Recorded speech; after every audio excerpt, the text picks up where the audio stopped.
प्रतीक मजुमदार है। मैं हैंडीमैन नामक एक प्रोडक्शन हाउस का फाउंडर प्रोड्यूसर हूँ और आज हम लोग जमा हुए हैं और आप सबका स्वागत है टू वाह क्या एनर्जी है ये कैंपेन जो गेल ने अभी लॉन्च किया है। और इसी मौके पे हम लोग दिव्या जी जो हमारी लीड एक्टर हैं फॉर द सीरीज़ उनके साथ आपके सामने हैं। आप जैसा देख रहे हैं कि ये जो वाह क्या एनर्जी है जैसा लोगो भी बना हुआ है उसमें एक पाइपलाइन जा रही है।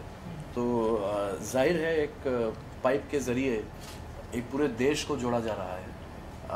इस पाइप से नेचुरल गैस लोगों तक पहुंच रहा है और GAIL is the leader in the manufacturing and distributing of natural gas. और नेचुरल गैस हमारे घरों में 3-4 तरीके से पहुंचती हैं, घरों में और फैक्ट्रीज़ में। एक होता है पाइप नेचुरल गैस जो घर में किचन में खाना पकाने के लिए जो गैस हम लोग इस्तेमाल करते हैं वो बहुत सारे घरों में ऑलरेडी मौजूद हैं, बाकी घरों में पहुंच रहे हैं। तो पाइप नेचुरल गैस यानी PNG एक प्रोडक्ट है। एक और प्रोडक्ट है PNG का ही एक और वर्जन है जिसको बोलते हैं कमर्शियल PNG, जिसको कहते हैं वो CPNG कहते हैं उसको।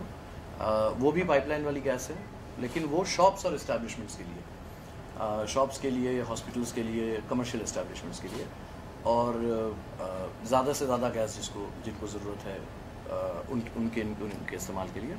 और तीसरा प्रोडक्ट है इनका इंडस्ट्रियल PNG जो कि फैक्ट्रीज़ के लिए यूज़ होता है और वो बहुत बड़े पैमाने में वो सेटअप होता है। और बहुत सारी फैक्ट्रीज़ आज के डेट पे इंडिया में चल रही हैं नेचुरल गैस से, जो जिनके बारे में आपको पता चलेगा अभी कुछ ही देर में। एक और जो इनका प्रोडक्ट है और चौथा प्रोडक्ट है वो है CNG, जिसको कंप्रेस्ड नेचुरल गैस कहा जाता है। CNG के बारे में लोग ज़्यादा जानते हैं क्योंकि हमारे व्हीकल्स में CNG चल रहा है for a long period of time. लेकिन ये सारे जो गैस हैं शायद बहुत कम लोग या ज़्यादा लोग नहीं जानते कि ये सारा कुछ गेल का ही सप्लाई किया हुआ है। क्योंकि हमारे घरों में या CNG जहाँ से आप लगवाते हैं या OEMs जो गाड़ियों में CNG लगाते हैं वो गेल के सारे सब्सिडीज जैसे MGL बॉम्बे में हो गया, IGL दिल्ली में हो गया, उनके थ्रू गेल सप्लाई करती है। अभी इम्पॉर्टेंट ये हो गया था, आई थिंक ये कैंपेन का जो अब मैं आपको इंट्रोडक्शन दे रहा हूँ वो ज़रूरत ये हो गई थी कि अब रिटेल में गेल अपने आप को कंज्यूमर्स के समक्ष रखे और सबको पता चले कि नेचुरल गैस ही एक वो फ्यूल है, यही एक वो एनर्जी है जिसको हम कह रहे हैं वाह क्या एनर्जी है, जो सबसे लीस्ट पोल्यूटिंग है, सबसे कन्वीनियंट है, सबसे अफोर्डेबल है। तो हमने इसके लिए एक कॉइन भी किया कि सेफ, साफ और स्मार्ट। जो आप देखेंगे हमारी जो फिल्में हैं वो जब आप देखेंगे उनका आपको समझ में आएगा कि सेफ़ क्यों है, साफ़ क्यों है और स्मार्ट क्यों है। ऑल्सो सबसे किफ़ायती भी है। तो अगर आप कोई किसी भी आंकड़े में, किसी भी पैरामीटर में इसको आके, it is the best energy to use और ये फ्यूचर की एनर्जी है। ये मतलब प्रेजेंट की और फ्यूचर की एनर्जी है। इनफैक्ट आ गई है हमारे घरों में, हमारी गाड़ियों में चल रही है। और इसी को समझाने के लिए आई थिंक गेल ने हम लोगों को कमीशन किया कि ये कैसे हम क्रिएटिवली सबके सामने ला पाएँ। उसके लिए हमने सोचा कि एडवर्टाइजिंग जो एक माध्यम होता है और आप विज्ञापनों के माध्यम से बहुत कुछ समझा सकते हैं, बट यहाँ पे ना बहुत सारी कहानियाँ थी और हमने जब लोगों से बात की और समझ में आया कि कितनी कहानियाँ हैं और कितनी कहानियाँ हम कह सकते हैं, जिससे पता चलता है कि ये एनर्जी क्यों इतना इम्पॉर्टेंट है और क्यों अब उसे यूज़ करना चाहिए, अब हमें स्विच कर लेना चाहिए इस एनर्जी को यूज़ करने के लिए। उसके लिए हमें लगा कि छोटी छोटी ही सही लेकिन एपिसोडिक कहानियाँ अगर हम कहेंगे, आजकल लोग एपिसोड्स देखने में कंटिन्यूस अपने फ़ोन पे या कहीं पर वो देखते ही रहते हैं। कंटेंट का कंजम्पशन ऐसा है कि लोगों को अच्छा लगता है एपिसोड्स देखना और कैरेक्टर्स के साथ रिलेशनशिप कनेक्शन बनाना। तो इस वजह से हमने सोचा कि अगर एक फैमिली हो और वो पूरी फैमिली, जैसे आप लोग ब्रांड एम्बेसडर समझते ही हैं कि एक ब्रांड के एम्बेसडर होते हैं, तो एक फैमिली अगर ब्रांड एम्बेसडर हो और इंस्पिरेशन आया वो अगले की दुनिया से, इंस्पिरेशन आया मालगुडी डेज से, इंस्पिरेशन आया रजनी से, जो सारे सोशल सोशल मिलियू के और सोशल एक्टिविज़म कह लीजिए या सोशल कॉजेज़ कह लीजिए, उनको दर्शाने के लिए जो एंटरटेनमेंट का माध्यम यूज़ किया जाता है, हमने सोचा उसी तरह से क्यों ना, क्योंकि हर कोई इसका कंज्यूमर है। एनर्जी ऐसी एनर्जी है कि हमें खाने से लेकर पॉइंट ए से पॉइंट बी ट्रैवल करना हो या अपना कोई भी कुछ भी चलाना हो, आज के ज़माने में इतना इम्पोर्टेंट हो गया है, ईंधन इतना इम्पोर्टेंट है कि उस ईंधन की अगर बात करें तो सबके लिए ये इम्पोर्टेंट है, चाहे वो एक कॉलेज जाता हो या स्कूल जाता हो बच्चा क्यों ना हो, उसके पेरेंट्स क्यों ना हो, एक फैक्ट्री का वर्कर क्यों ना हो, एक एम्प्लॉय इंडस्ट्रियलिस्ट क्यों ना हो, सबके लिए ये ज़रूरी है जानना कि ये किस तरह से हमारी लाइफस्टाइल को बदलने की अब ज़रूरत है, क्योंकि आज हम क्लाइमेट चेंज के दौर से गुज़र रहे हैं, आज हम बहुत सारी विपत्तियों से गुज़र रहे हैं पूरे विश्व में। यही एक तरीका है जो बहुत ही अगर हम सुचारू तरह से इसको आगे बढ़ाएं और हम अडॉप्ट करें इसको एक क्या बोलते हैं होलसम लार्ज स्केल वे में, तो ही हम अपने जो पोल्यूशन की अपनी प्रॉब्लम्स हैं या जो हमारी रोज़मर्रा की ज़िंदगी के जो एनवायरमेंटल प्रॉब्लम्स हम फेस करते हैं, देखिए हम प्लांट तो लगा लेंगे, हम चलो गाड़ी 2 दिन नहीं चलाएंगे, वॉक कर लेंगे, लेकिन ईंधन को कभी हम लोग ख़त्म नहीं कर सकते। आज के ज़माने में हम लोग ऐसे हैं कि ईंधन के बिना हम चल नहीं सकते, तो ईंधन को ही लीस्ट पोल्यूटिंग होना ज़रूरी है सबसे पहले, और यही गेल का प्रायोरिटी है। इसी वजह से ये प्रारंभ हुआ है कि ये वाला कैंपेन हम लोग आप लोगों के सामने लाएं, और अब आप जब फिल्म देखेंगे तो आपको समझ में आएगा कि क्या है ये, वाह क्या एनर्जी क्या है, क्यों। सर ऑल्सो जितनी हमने फिल्में देखी है उसके अंदर ऐड कहेंगे हम, ऐड जो है कहीं ना कहीं 10-15 सेकंड 20 सेकंड की होती है, ये हमने देखा कि 2.5 से 3 मिनट की बनाई है आपने ऐड, थोड़ा सा बताइए उस बारे में कि इतनी लंबी बनाई है आपने, और साथ ही अगर एसोसिएशन के बारे में बताइए कि गेल के साथ कैसे एसोसिएशन हुआ, कैसे आपको अप्रोच किया गया और कितना चैलेंजिंग था कि इसको एंटरटेनिंग वे में लोगों तक प्रस्तुत किया जाए। 3 सवाल है, मैं एक एक करके जवाब एक्चुअली 3 नहीं 5 से 6 मिनट के एपिसोड से तो यही मैंने आपको कहा कि एक्चुअली हमें कहानियाँ कहनी थी और कहानियों के माध्यम से समझाना था कि ये प्रोडक्ट क्या है। सिर्फ प्रोडक्ट, अगर आप प्रोडक्ट के बारे में बात करना चाहें तो 1-1.5 मिनट काफ़ी होता है, लेकिन अगर आप किसी के मन में आपको बसना हो, अगर आप प्रोडक्ट ही क्यों ना हो या कोई लव स्टोरी ही क्यों ना हो या कोई कॉमेडी ही क्यों ना हो, अगर आपको किसी के मन में बसना है तो आपको वो मन में घर करने के लिए जितनी कहानी आपको कहनी पड़ेगी, जो कैरेक्टर्स को जो चीज़ें करनी पड़ेंगी, उसका वक्त आपको देना पड़ेगा। तो हमें लगा कि आज के कंटेंट के ज़माने में एक्चुअली एडवर्टाइजिंग और कंटेंट के बीच में वो लाइन जो है थोड़ी सी ब्लर हुई है, और उसका हमने एडवांटेज लिया। हमने गेल के लिए ही, आपने पूछा गेल ने कैसे अप्रोच किया, हमने गेल के लिए ही हवा बदले हस्सू, चंदन रॉय सान्याल जी के साथ, विक्रम कोचर, स्मिता तांबे के साथ एक मिनी सीरीज़ किया था बहुत पहले 2019 में, और वो भी ऐसे ही मिनी सीरीज़ टाइप का था, और उसका खैर एनवायरनमेंट और क्लाइमेट चेंज से ज़्यादा ताल्लुक़ था।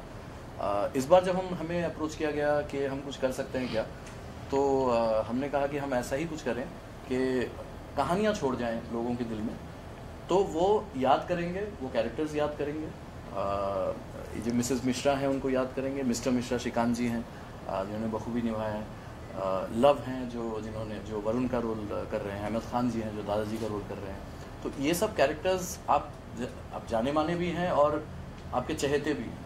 तो ये कैरेक्टर्स के थ्रू से जब आप कहानियाँ बोलते हो तो वो रिटेंशन जो है कहानियों की वो बेटर होती है, ऐसा हमें लगता है। ऐसा देखा भी गया है, और इस तरह के कई शोज़ हैं, आप चाहे आप कोटा फैक्ट्री लीजिए, कोई they started with a brand, और उसके बाद वो दिलों में घर करने लगी, फिर सीज़न दर सीज़न चलता रहा। तो ऐसे ही हमारा भी प्रयास था कि छोटे पैमाने पे हम ये बड़ी बात कह सकें, और आई होप कि ये प्रयास सक्सेसफुल है। दिव्या मैम कैसे ऑन बोर्ड आए उस बारे में कुछ बताइए, और दिव्या मैम कैसा एक्सपीरियंस एक्सपीरियंस रहा इस एड का? सर सबसे सर बताएं पहले आप। दिव्या मैम हमेशा से ऑन बोर्ड थी यहाँ पे क्योंकि आपको अगर ये 3-4 कैरेक्टर्स दिखेंगे, बहुत मतलब टिपिकल कैरेक्टर्स हैं, लेकिन आजकल दिखते नहीं है कैरेक्टर्स, है ना। ये कैरेक्टर्स बहुत पहले 80s 90s में डीडी में हमें दिखते थे, आजकल ये नहीं दिखते हैं। आजकल बहुत सारे अच्छे कैरेक्टर्स दिखते हैं, बट ये टिपिकल कैरेक्टर्स, जैसे दिव्या मैम के लिए मेरा ब्रीफ मेरे दिमाग में और हमारे क्रिएटिव टीम के दिमाग में रजनी था, प्रिया तेंदुलकर जी जो जीती थी वो कैरेक्टर। तो एक क्वर्क, एक एक्सेंट्रिसिटी, एक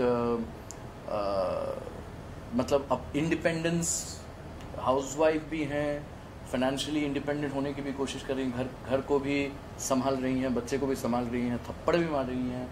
तो वो जो मतलब वो ऑल राउंड एक क्वालिटी जो एक रजनी जैसे कैरेक्टर में था, वो हम ढूंढ रहे थे। वो तो हमारे लिए फर्स्ट और लास्ट चॉइस थी दिव्या, क्योंकि इनका थिएटर भी हम बहुत देख चुके हैं, इनका काम तो फिल्मों में देख ही चुके हैं। तो इनसे हम कांटेक्ट में इसलिए हैं। विनीत भैया हमारे बहुत करीबी मित्र एक्टर हैं, जो विनीत कुमार जी, इनके ये दोस्त हैं, तो उनके थ्रू इनसे मुलाकात हुई और हमने इनको कहा कि आप स्क्रिप्ट पढ़िए। इनको स्क्रिप्ट अच्छी लगी, तो kindly she came into this campaign.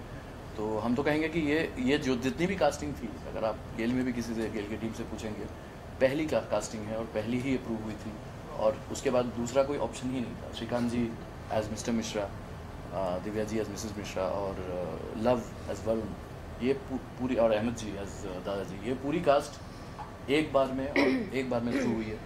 और जो हमने स्क्रिप्ट में सोचा कि ये कैरेक्टर करेंगे, वो उन्होंने मतलब पर्दे पे वो ले आया। आपसे जानना चाहूँगा, जब आपको अप्रोच किया गया था कि इस तरह का किरदार निभाना है लेकिन सोशल वे में खुद को एक्सप्रेस करना है, कैसा एक्सपीरियंस रहा और क्या कुछ ब्रीफ मिला था सर की तरफ से? हाँ, पहले तो मैं बोलूँ, इतना जो इन्होंने डिटेल में कास्टिंग के बारे में बोला उतना मुझे पता नहीं था, बट अच्छा हुआ मुझे पता चला अभी कि I was first and the last preference, और वो मेरे ख्याल से बहुत रेयर होता है किसी भी एक्टर की जिंदगी में। हमारे लिए भी रेयर होता है कि क्लाइंट भी और सब लोग एक मत हो किसी चीज़ में, वरना you are one of the many choices. तो ये अच्छा एक एक्सपीरियंस तो बहुत अच्छा रहा मेरे लिए। और हाँ, जैसे आपने कहा कि एक सोशल मैसेज है, उसके थ्रू आपको अपना अभिनय एक्सप्रेस करना थ्रू अ शॉर्ट स्टोरी, तो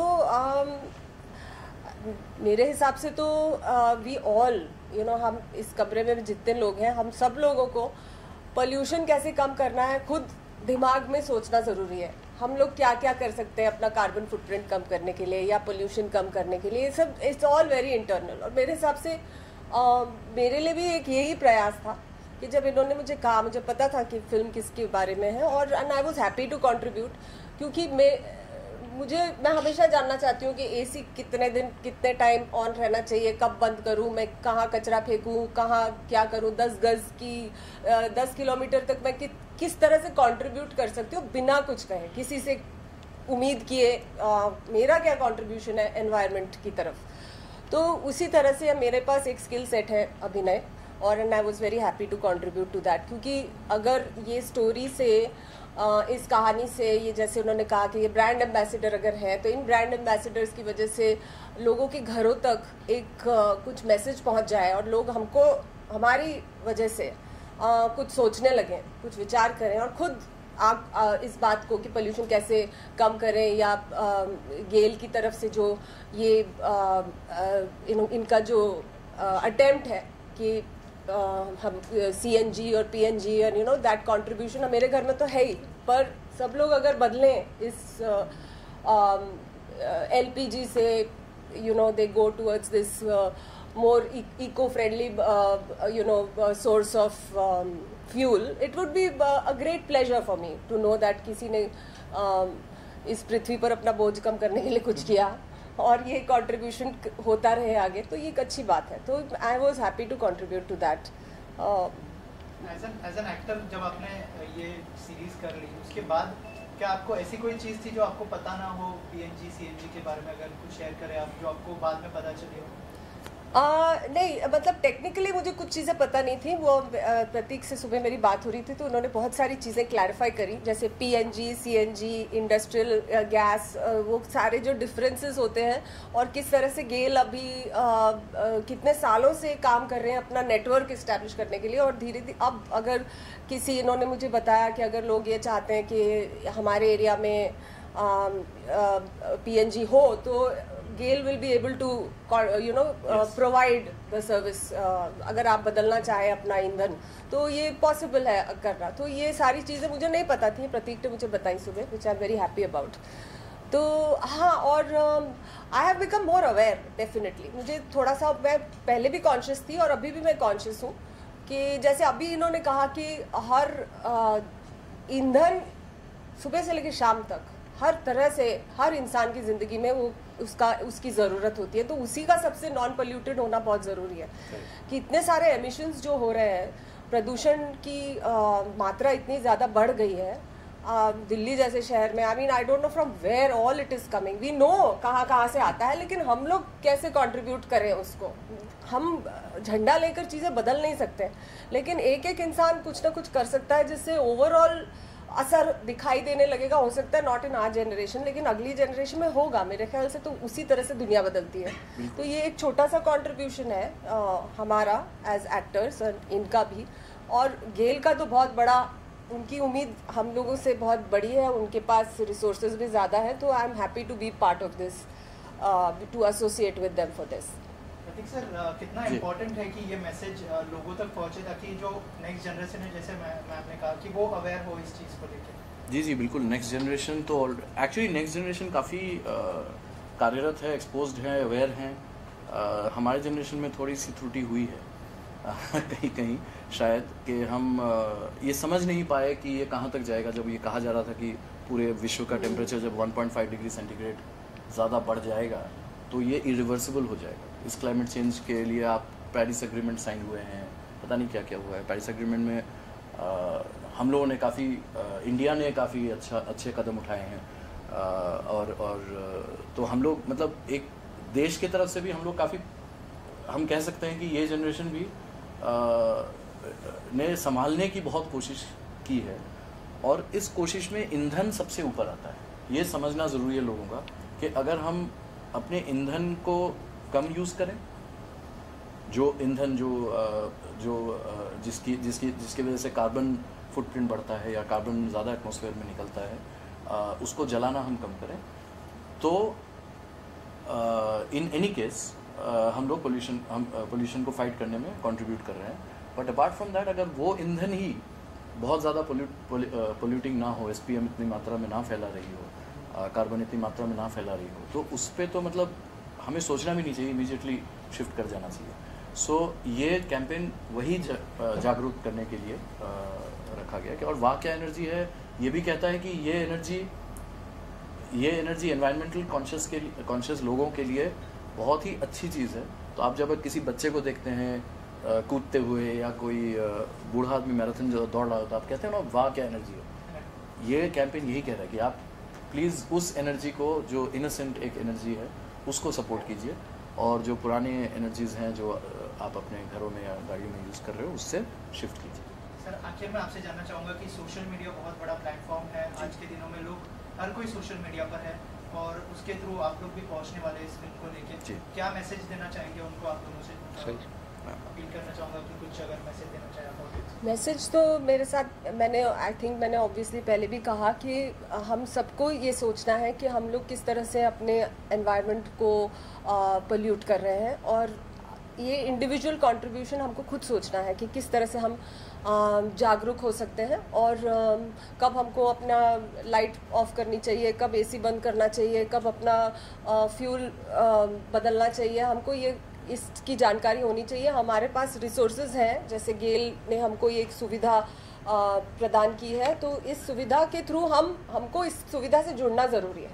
आप कोई ज़बरदस्ती नहीं कर सकता आपसे। तो आपको अगर अपनी ज़िंदगी में बदलाव लाने हैं, और क्योंकि आपके फ्यूचर जनरेशन्स अच्छी ज़िंदगी जी पाएंगे, तो ये सारे हमको अपने आसपास देखना है कि कहाँ से हमको रिसोर्सेज मिल रहे हैं, कौन काम कर रहा है, क्या कोशिश में लगे हुए हैं, और उस कोशिश से हमको जुड़ना ज़रूरी है, और वो हर इंसान अपने लेवल पे खुद ही कर सकता है.